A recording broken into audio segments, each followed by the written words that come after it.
Andito po tayo sa sa Tokyo Kitaku at iba-vlog ko lang po yung bullet train ng Japan kasi dumadaan po dito, tuwing dumadaan dito yung bullet train na yun, sa kitang-kita ko talaga rito sa location na to.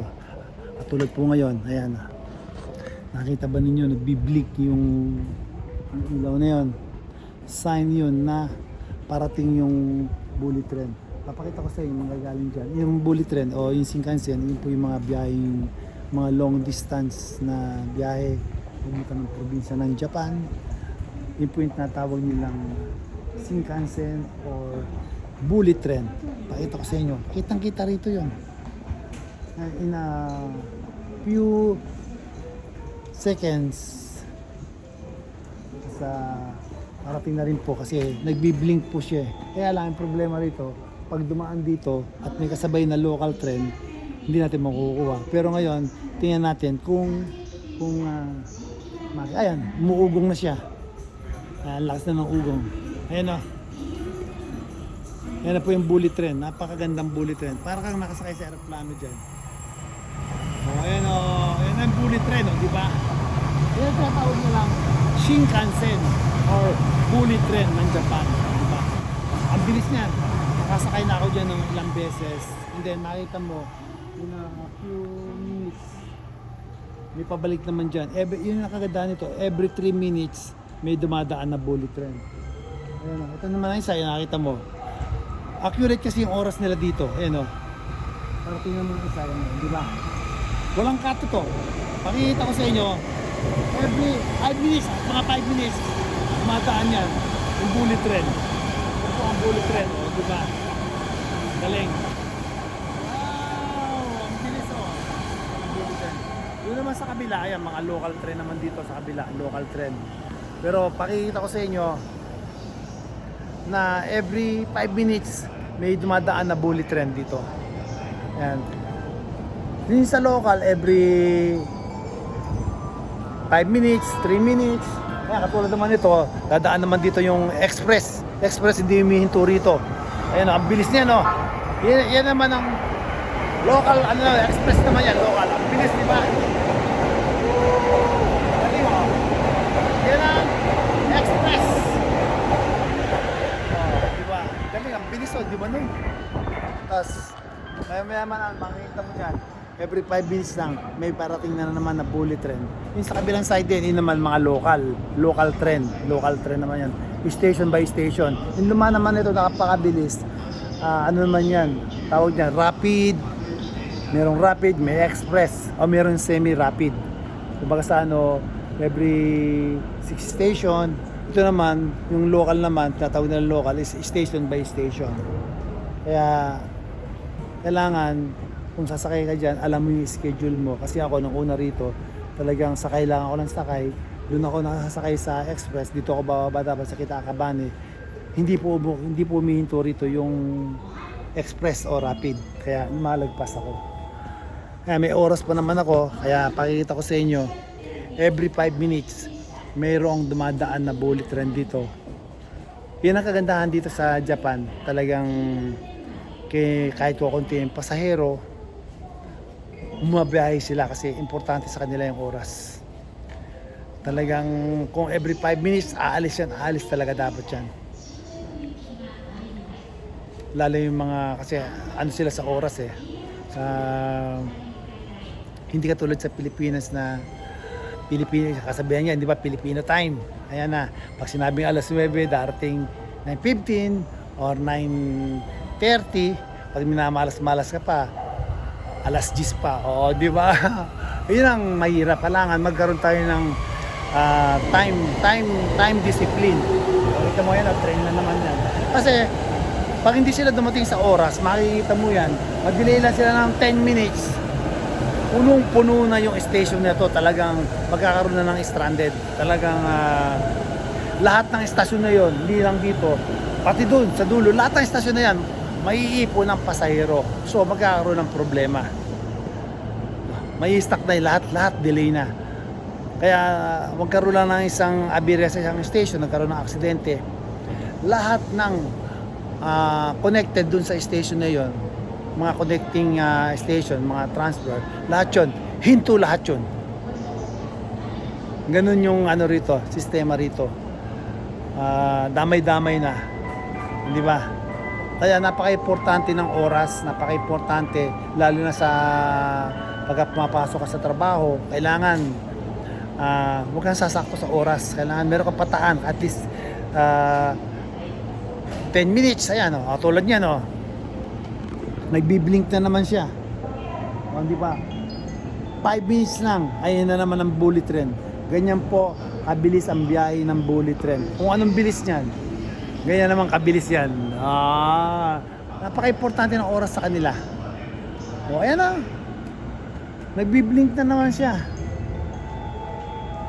Kaya meron pa ako extra oras, kaya nag-vlog muna ako. Di ba? Alangkat yan mga idol, alangkat. Ganyan po ano yung oras, kung sinusunod nila yung oras.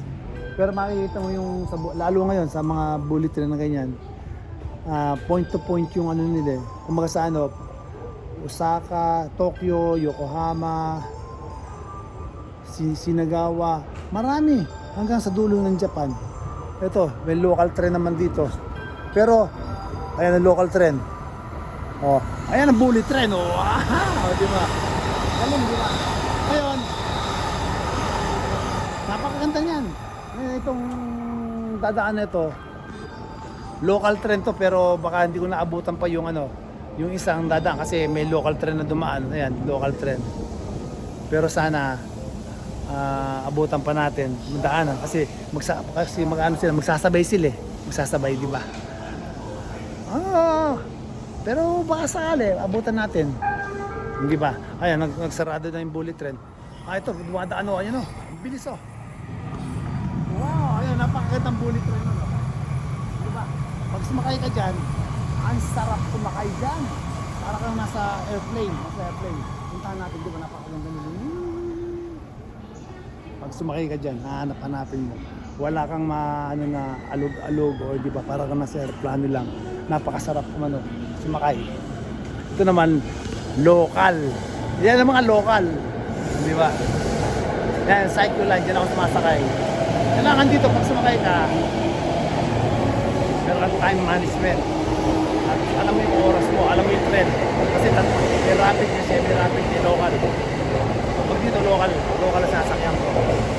Paano? Ganyan na lang, papasok na ako. At yan ang Japan Life.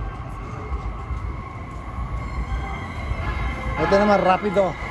Rapid yan. Hindi ito yan. Hindi ito rito yan. Rapid yan, rapid.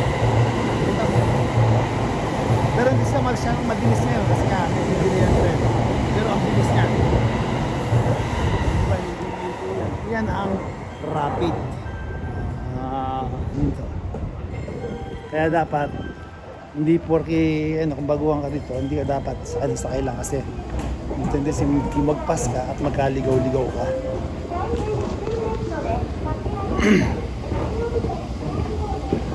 Paano? Ito yung Queenie ko at no filter sa mga kaibigan natin dyan sa TikTok. Harap lang tayo.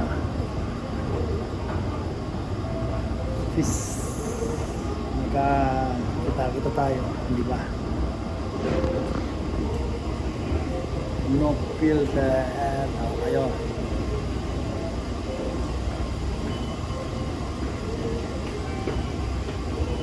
Ang dami rin tao dito. Dati, bago ko pumasok dito, mga way back 2003, wala pang escalator dito, wala pang elevator. Sa taas dito talagang masakit sa tuhod.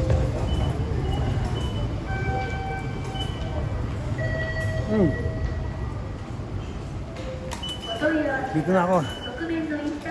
Paano? Maraming salamat po sa inyo at sa mga kaibigan ko sa TikTok. Good vibes lang tayo. Harap na, di ba? Ito ang Japan Life. Buhay manggagawang Pinoy. Alam niyo sa lahat ng napuntahan ko, napunta na rin ako ng US. Dati gusto ko sa US. Pero yung problema, iba kasi yung ano dun sa US eh. Maraming ano dun, napakalaki ng discrimination. Dito sa Japan,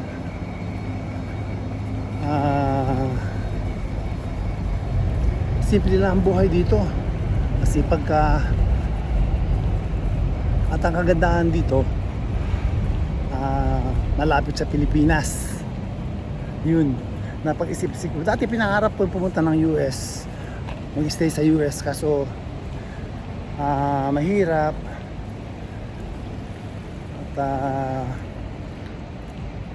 may mga tao na talaga na kuminsan na sabihin na handang tulungan, pero hanggang doon lang pala hanggang doon lang yung ano, baka sana mga kwento-kwento lang. Kaya mahirap basta magtiwala sa matamis ang dula. Ngayon, kaya dito sa Japan, dito na lang ako nagsettle. Simpleng buhay, mabibili mo naman lahat ng gusto mo, di ba? Habulan naman natin trabaho, di ba? Paano? Ito po muli ang inyong Kuya Nico. Maraming salamat po sa inyo, sa ating mga kaibigan. Arat na. Ito po yung Kuya Nico, no filter. Kaya na ano pa sabi niyo. Tuturuan ko kayo paano mag-upload ng no filter. Ayan. Huwag kayong gagamit ng camera ni TikTok, kasi yan automatic yan. May filter yan, automatic yan, flawless ka dyan. Yung kay iPhone mismo, direkta, magre-record kayo ng video, pakita ninyo dyan, makikita ninyo yung wrinkles, yung peklat, ayan, hindi ba, ayan, kita ninyo pag gumukha ko, wala akong buhok, ayan na, harap na. Iyan ang tunay na pagmumukha ni Kuya Nico, the real face. Kaya nga iniimbitahan ko kayo sa YouTube channel. Ayan, kasi dyan pwede ko kayong ma-invite. Face reveal sa Facebook, pwede rin yan. Kasi rito ang sabi na ba, face reveal sa TikTok.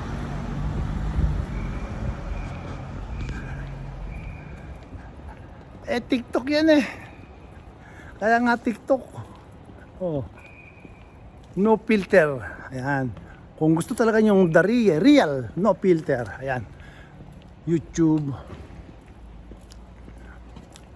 Facebook, or mag-record kayo ng video katulad ng ginagawa ko ganito. Ayan, talaga naman, hindi ba yan no filter record. Ayan, yan ang original na no filter, di ba? No filter. Kaya sinasabi ng iba na no filter, magkadikita ng ganyan mga sa iPhone. Hindi totoo yan. Filter pa rin yan.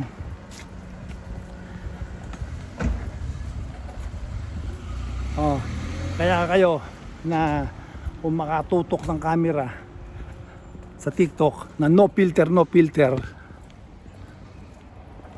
huwag mong lukoy sarili mo.